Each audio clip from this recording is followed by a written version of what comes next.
The NHL All-Star Game is so cringy, but I love it. In case you missed out on the early showing, last night was the player draft for the event, and boy was there so much cringe, and I'm here to break it all down for you. So a quick recap, the NHL used to do something called the player draft, a concept where every division has a captain, and that captain can choose their roster across all of the divisions in draft format. This year's captains were Austin Matthews, Morgan Riley, and Justin Bieber in blue, Quinn Hughes, Jack Hughes, Elias Pettersson, and Michael Bublé in red, Nathan MacKinnon, Cale Makar, and Tate McRae in yellow, and last but not least, Connor McDavid, Leon Draisaitl, and Will Arnett in white. First, let's start with the actual draft. The idea is great, and I think fans really do love watching their favorite players draft NHL super teams. But the problem is with this event is that the audio for it was so bad. They had every player wearing these audio headsets that looked like they were from a 2000s boy band, but they kept glitching in and out, so you'd hear bits and pieces of their conversations between each other.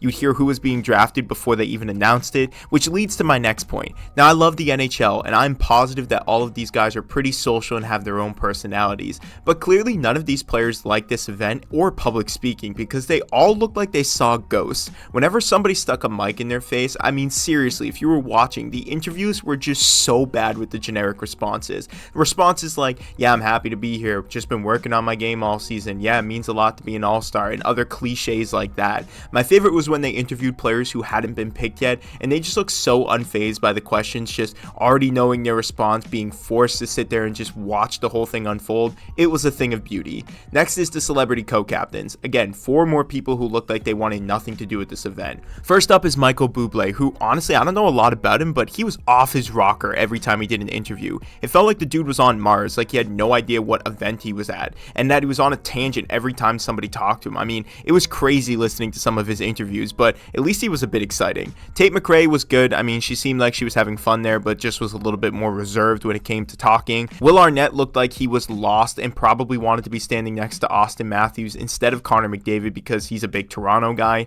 And lastly, Justin Bieber, who at some point looked like he was so excited to be there, and others, well, he looked like he was just bored the entire time. The last thing here is the draft itself. Now, I have no issues with this draft. I mean, it's just for fun, and these guys clearly want to play with their teammates and friends, so who really cares in the end? But let me just tell you that a lot of fans were really mad about the teams loading up with the same team franchise players. For instance, Austin Matthews took every Leaf player, and Quinn Hughes and Elias Pettersson took almost every Canucks player. Personally, I would have loved to see a team filled with both only Vancouver Canuck players and Toronto Maple Leaf players. I think there were enough of them to fill up an entire roster, which is just kind of hilarious. Anyways, I love all the cringy stuff like this. The All-Star Game is just a gimmicky event, so things aren't really taken seriously, so that's how you should go in watching this thing. Just enjoy the cringe, enjoy the game, and just take it for what it is. But let me know what you guys think about the player draft. Which team are you riding with to win the whole thing? Did you think the NHL did a good job with this? Just let me know your thoughts in the comments below like usual. Like this video, subscribe to the channel. I will see you guys in the next one.